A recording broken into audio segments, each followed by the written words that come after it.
Let me gratefully acknowledge each and every one of you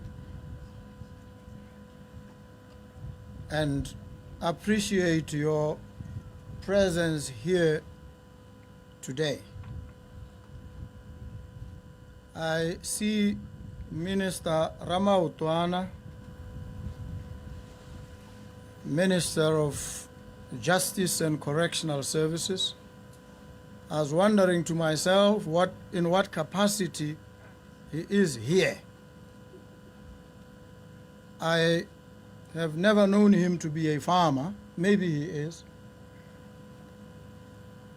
But then I thought he is here in the overarching capacity of custodian of the Constitution and human rights. And so I acknowledge him. Recognize also the Assistant Minister, Transport and Infrastructure, reaffirmed. You know, these days, members of parliament, he's also a member of parliament for the area. They call themselves honorables. Something I find somewhat challenging.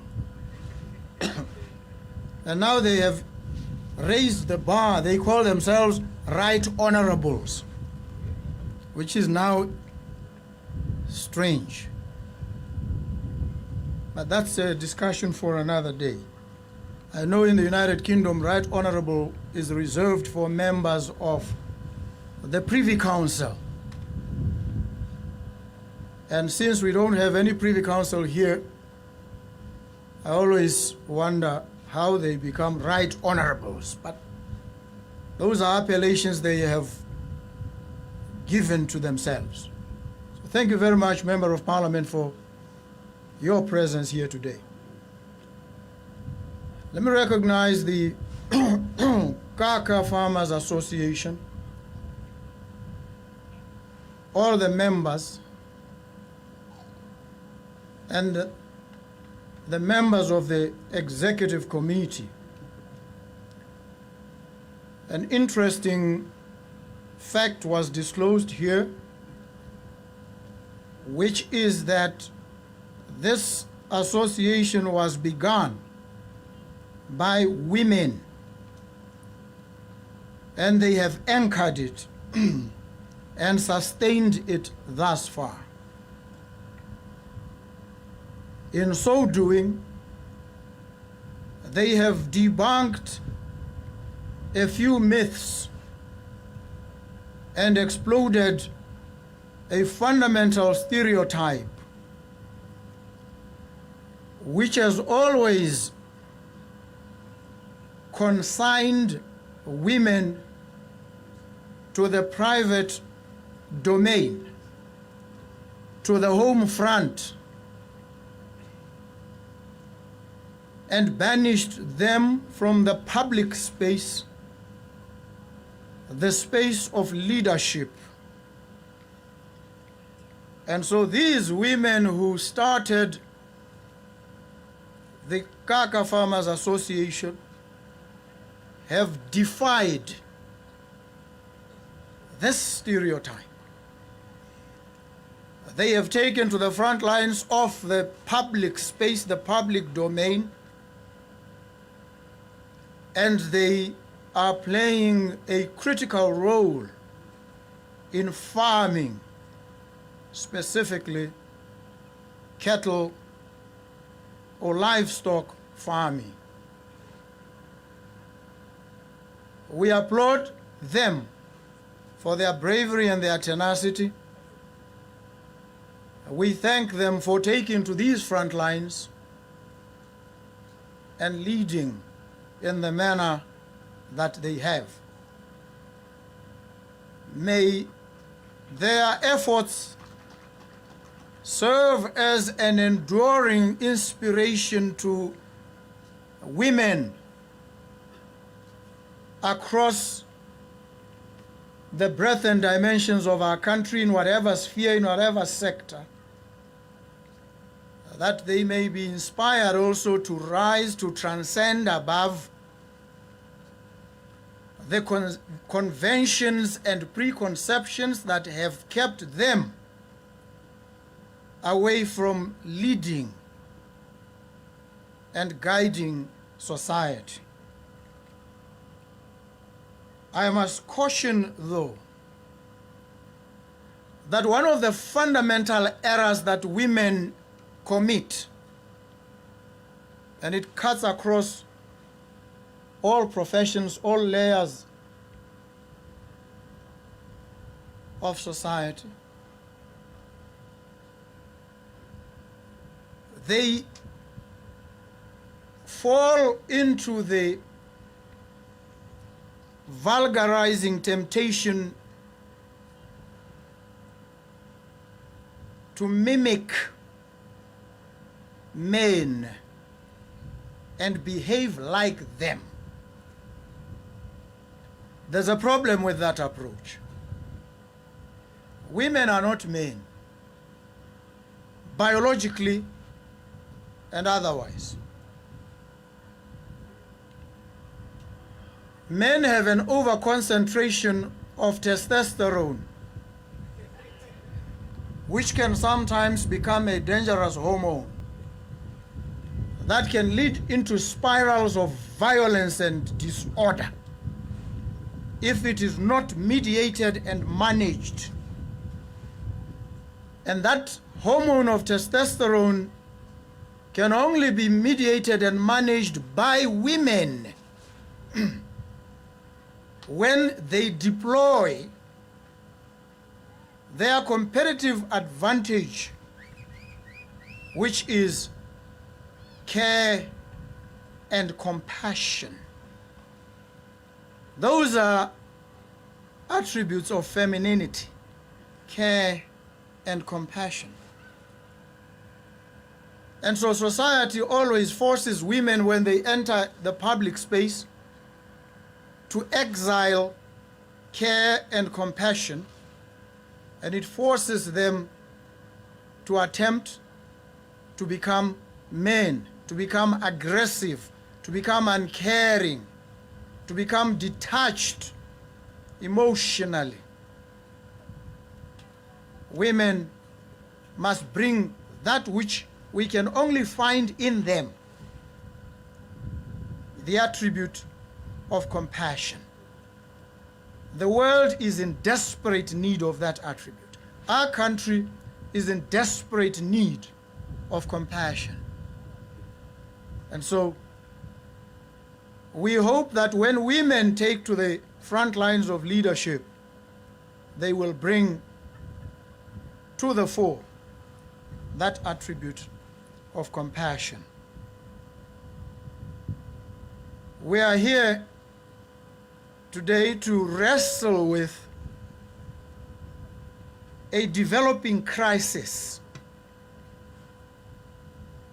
We are in a crisis because, as it has been meticulously chronicled before, our livestock numbers have declined considerably. We are now at precarious levels in terms of the national herd. We need to establish accurately where exactly we stand in those regards.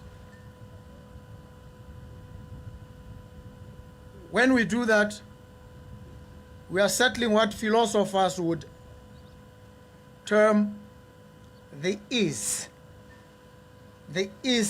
proposition in philosophy. And bear with me, I was a teacher of legal philosophy. By habit, training, and practice, I'm a lawyer and a jurisprudent. And so I reference some of these ideas. We need to wrestle with the is proposition. Where are we as a country Where are we as the livestock sector in this country? The numbers are poised precariously. They are very low. They are very low because the rate of replenishment is itself dangerously low. The calving rate is put at about 37%, dangerously low. And the analysis is that if we proceed in the manner that we are proceeding, at the rate we are doing, we soon will be buying meat from outside the country. We will have to import. That is now a matter bordering on becoming a national security crisis. We need to wrestle with this reality.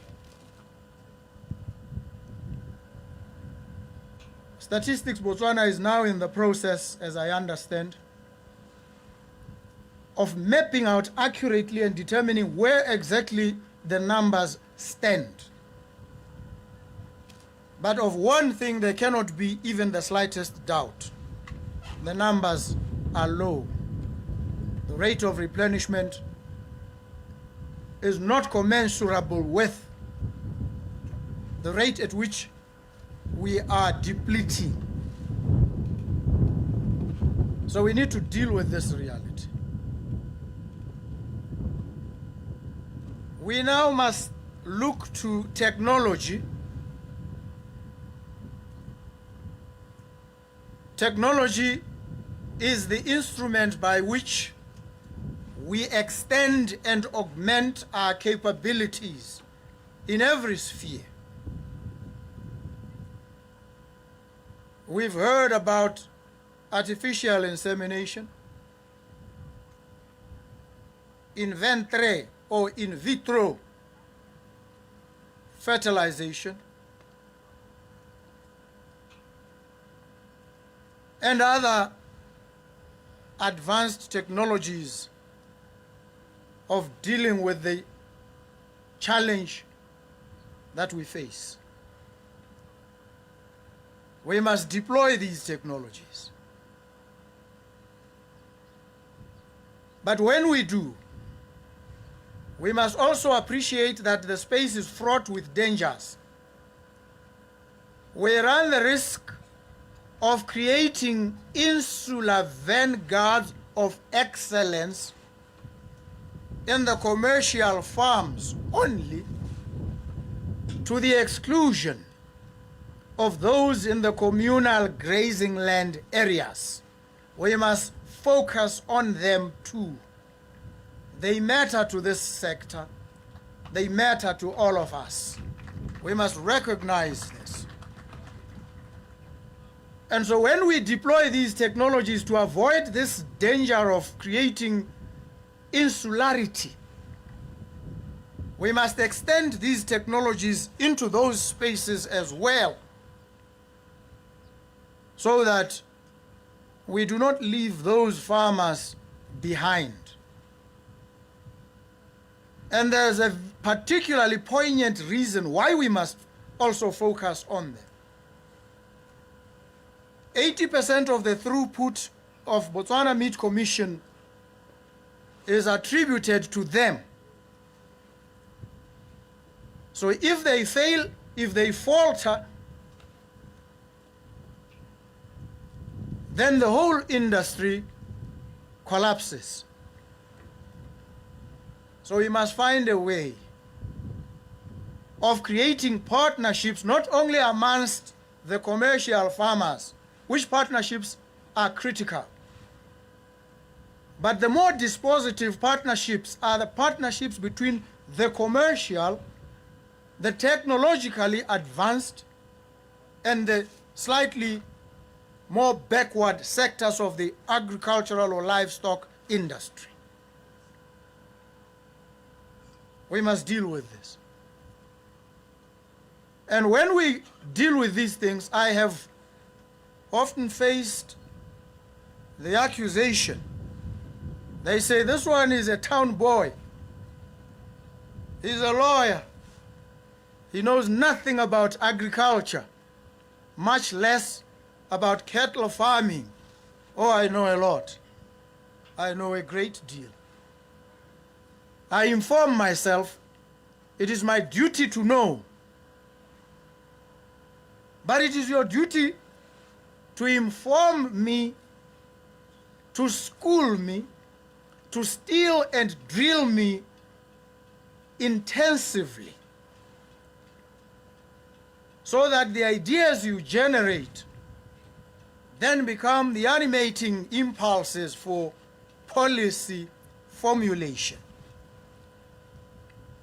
It is important for you to appreciate the role that you can play and play that role. And the time is now. The country is in transformation mode. Botswana is in transformation mode. That is why the decision has been taken to move away from the erstwhile approach of crafting something called a national development plan, prepared by government, for government, and then labeled inappropriately a national development plan, which it is not and it never was. So we've operated on a mode of thought that is outmoded, that is archaic, that is outdated. The approach that we've used to date is an outdated approach. National Development Plan. Technocrats sit in government offices, they go around and they go and craft some document and they call it National Development Plan. And it goes to Parliament, by the way, and your members of Parliament congregate there. They debate this document and adopt it. And nobody ever steps back and asks, where is the input of the people at the forefront of each of these sectors? Where is the input of the private sector? What role are they going to play? What resources have they pledged and are willing to deploy? Where's the financial sector? These questions are never asked on the floor of Parliament. And so they go through the motions. And this document called a National Development Plan is adopted. And what does it say? We want to develop the agricultural sector. We want to build infrastructure. We want to improve healthcare. We want to improve education. And they write in beautiful language, describing in very general, nebulous terms what they hope, beyond hope, to achieve. What we are crafting now is a national transformation program. We seek to transform, and we are going to transform. And the first site of transformation is the person. Each and every one of us must transform. You can't be transformative if you yourself have failed, have resisted transformation. So first you must transform as who you were.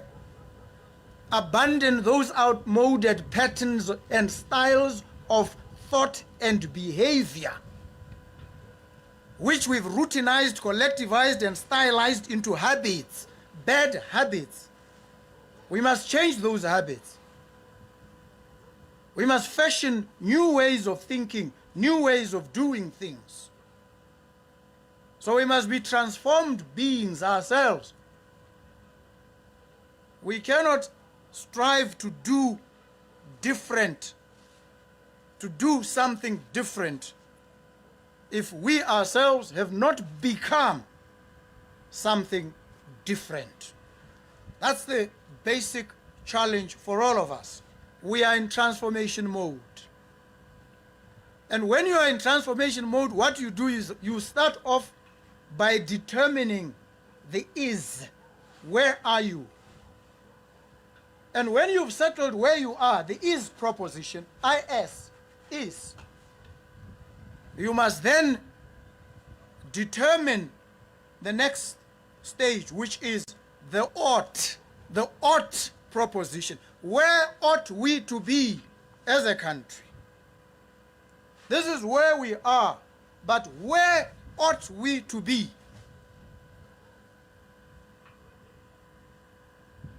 We must argue, we must quarrel over the ought. We must map it out with precision and lucidity. It must be clear. It must be precise. It must sound in facts and figures. Don't just say we want to develop the agricultural sector. What do you mean? What do you mean you want to develop it? We are talking very low numbers. They told me it was 1.1 million. We are yet to establish, but it is hovering at those precariously low levels. So when you say you want to improve, you want to develop, you want to grow, what do you mean exactly? Spell it out in figures. I've set an ambitious target that in the next 5 years, let's chase the target of 5 million. It's not a joke. It's a commitment. It's a solemn undertaking. This is what we must do. Others say, that's too ambitious. He's setting himself up to fail. I would rather fail to attain 5 million than fail to attain 2 million. I don't fail in the low levels. I don't do that. If I strive for 5 million and I hit 4 million, it's not bad. As Samuel Beckett, that Irish playwright, said, try, fail. Try again, fail better. When I fail, I will fail better, because I will fail my way to success. That's what it's about. So don't tell me you're setting yourself up for failure, you're making too lofty promises. No, these are not just promises. These are solemn undertakings that I aim to translate into concrete deliverables. This is what they are. That is why we must all be transformed and get into transformation mode. The country now is entering transformation mode. We have invited experts from across the world to come and think with us. Because in order to succeed, we must know the best that has been known and that has been thought, not just here, in the whole world. We must become world class.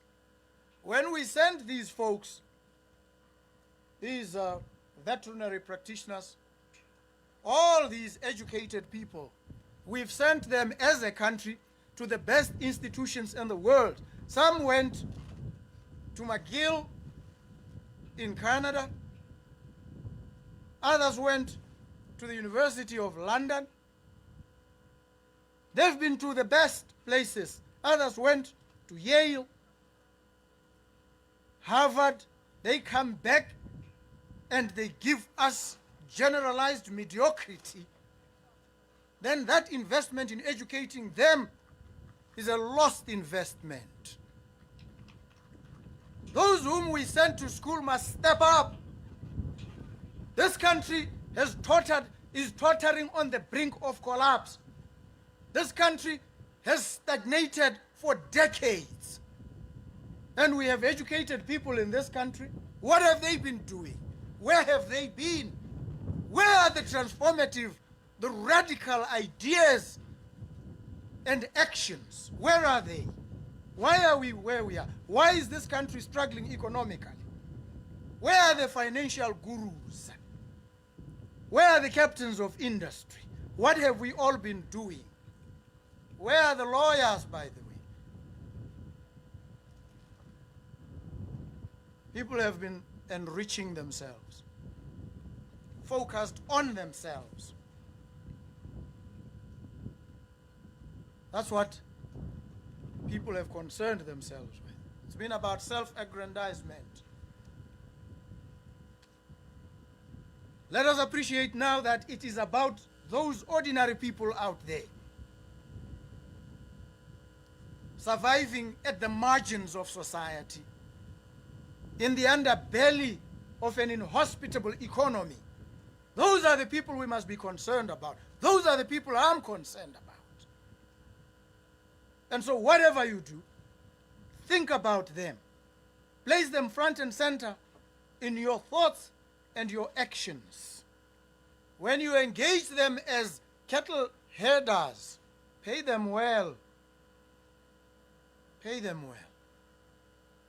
Work it out. I'm not prescribing now. I may prescribe later. I'm not prescriptive at the moment. I'm permissive. But pay them well. Incentivize them enough. You know why? Because you take your 10 million Pula investment, you entrust it to them, and you go to abroad, and you enjoy yourself there. Where's your investment? Sitting at Kaka, superintended by these people. They are looking after your 10 million, your 20 million, your 50 million, your 100 million Pula investment. What is the worth of the work that they do for you? Why do you undervalue their labor? We need to give them their due recompense. Then we stimulate the sector. Then they will stay. Then they will live dignified lives.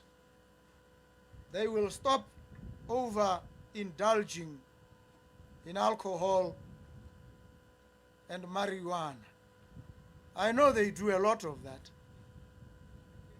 I've handled a lot of murder cases committed by them. In the haze, the foggy dose of dagga and alcohol. But that applies to others as well, not just them. So we have these challenges. We must wrestle with them. And so your engagement here is much bigger than just rearing cattle. You are rearing a whole society. You are raising a nation. You are uplifting a country. And so let us always be alive to these realities, mindful of the challenges, and ever committed to being transformative.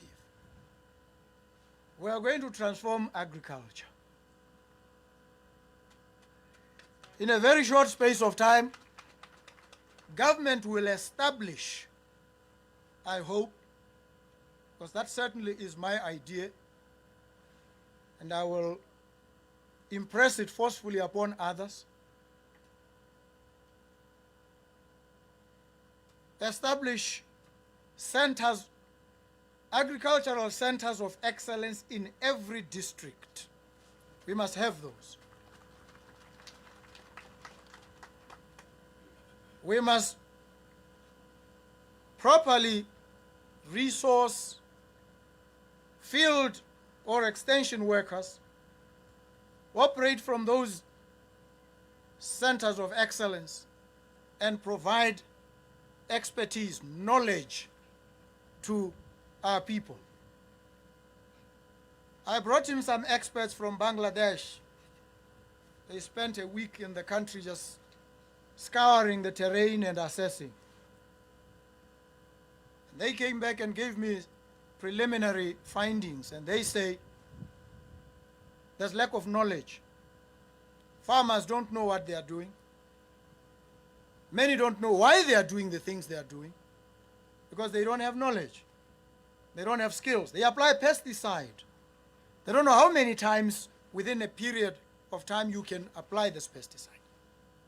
And when they were asked, some of them said, well, this is how we've been doing it. And the professor from Bangladesh says, no, we need to train. We need to upskill. That's an investment in farming. Provide the requisite skills that enable the farmer to farm intelligently, smartly, in a climate-resilient manner. And so they've done an assessment of the terrain. They've taken soil samples from different parts of the country. They've analyzed, and they'll now give us indications of what crops can thrive in this soil type. And they say even the application of fertilizer is indiscriminate, it's haphazard. We just apply fertilizer. And we don't use organic material to enrich and replenish the fertility of the soil. We need to transform in order to be transformative. And I say the country is in transformation mode. We're going to transform health. Health is also a function of what you eat. And what you eat is dependent a great deal on how it is produced. If you mess up the production, you can cause serious health problems. So we need to understand the interconnectedness of all these. It's an ecosystem. And so I'm here to give you my word, my assurance that we will do these things. And I've also listened to your requests. That's how you framed them. You request. Don't request from your president. Don't. That's a mistake. Don't request from me. Tell me. Direct. Instruct. That's your job. Your job is to instruct me. Don't beg me. I beg you, not the other way around. When you come to me, don't come in supplication.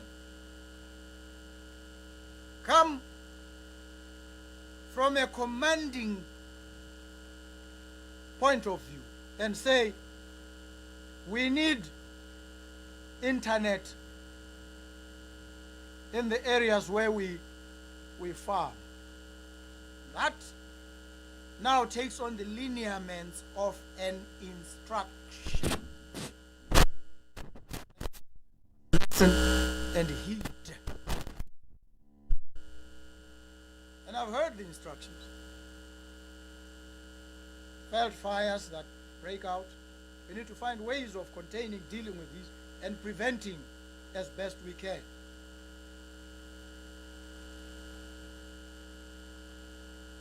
Infrastructure, road, surface transportation to your farms and back, so that you ferry the produce. This is not negotiable. It has to happen. We must find the how. Now, having understood the is proposition,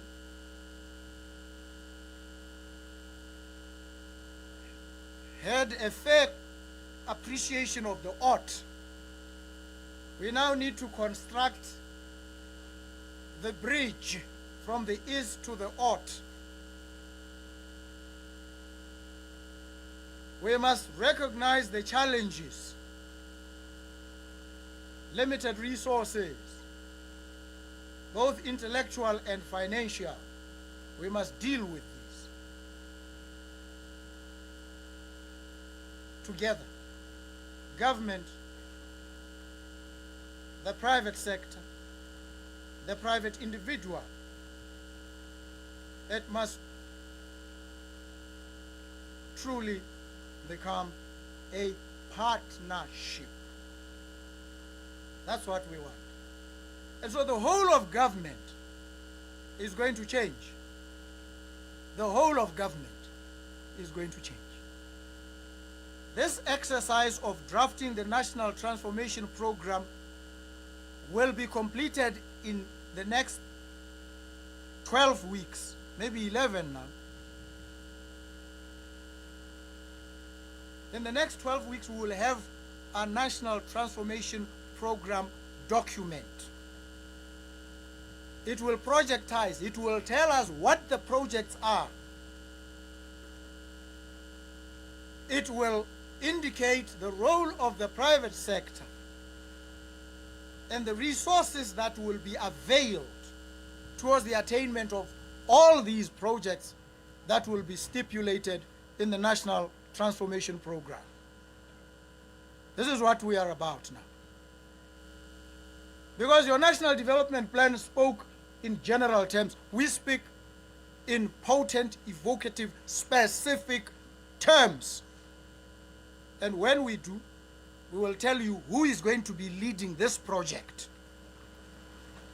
what the timelines are, what the milestones are, and you will track, you will measure. And if there's a slack, there's a delay, there's a failure, you will raise alarm. So you will be in charge of monitoring yourselves. All of us are going to be actively involved in the transformation of our country. I have said to you, by the end of this year, Botswana Meat Commission must be operating profitably. By the end of this year, Botswana Agricultural Marketing Board must be operating profitably. By the end of this year, Botswana Railways must be operating profitably. By the end of this year, Air Botswana must be operating profitably. 2025, by the end of 2025. It is urgent. It is desperately urgent. And so government has to change the way it has been doing business. Government has to be more agile, more responsive. And so when you say you wanted to import and donate 4,000 straws of the best quality of cement, and you say to me that government has thwarted and frustrated the donation, it is a cause for concern. And so I asked the permanent secretary in the Ministry of Lands and Agriculture, I said, why are you frustrating this donation? And the ministry says to me, well, we were freaked out by the outbreak of foot and mouth in South Africa. And so we are acting with extreme caution and saying if the straws come from South Africa, then they present a challenge. But if they come from Australia, where we haven't heard of any foot and mouth outbreak, then by all means bring them in. And if you bring them in tomorrow from Australia, the Ministry of Agriculture is ready to receive them, is ready to facilitate you in bringing them in. That is the position. Because we want these things to be attended and attended with dispatch. And so it remains for me then to thank you, to encourage you, to inspire you as best I can, and to give you my most forceful assurances that this transformation is yours, This transformation is about you as an individual, as a collective, as a corporate, as an association, as a constellation of associations. It is about the people of this country and about this country. So, let us all take these scintillating and intentional leaps of faith. Thank you. Thank you so very much. Thank you. Ai kana kela nthare pala ma stage mo my leaders wa isikitse snepelo ena re mbika yo ta go tsetsa sengwe yano a ke na selfie lo ena, which is very very unhealthy for a man of my stature, you see. Yano ne ke re ba kanye khanyeo. Dumela gape, dumela tautona. Re le barui ba Kaka Farmers Association. Re tshwanetse ra rona dimpho tsa kgomo tse thano. Pula. Ka rothe bontsi ya rona hala itse gore ha ne se ka motho le motho kgomo ka be re sia. Re thuswe ke yona kgomo. Ya no ra rona. Re re kgomo tse thano ke itse ke po e nngwe hela ya Bonsmara. E tswa go Mr. Duplessis. Rana le re ke tamitsa ka le ke le tseng ka lona coach o ntse ha le tsekiso o ntse moroba le re Richard Vaka le no ntse ha le ke maoloko a rona Kaka Farmers Association ba ntse o ntse moroba le ene lo e meng ha no mbiganya thalerwa o ntse maroba le mabedi a re tautona ntse ha tsa khomse.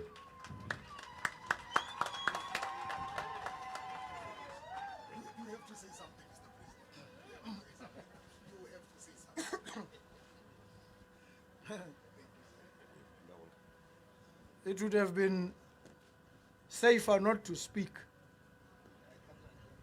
Now I'm forced to embarrass myself and disclose to you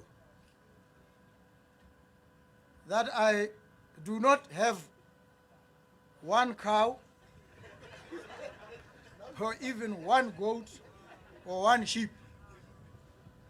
At least that was the situation until just now.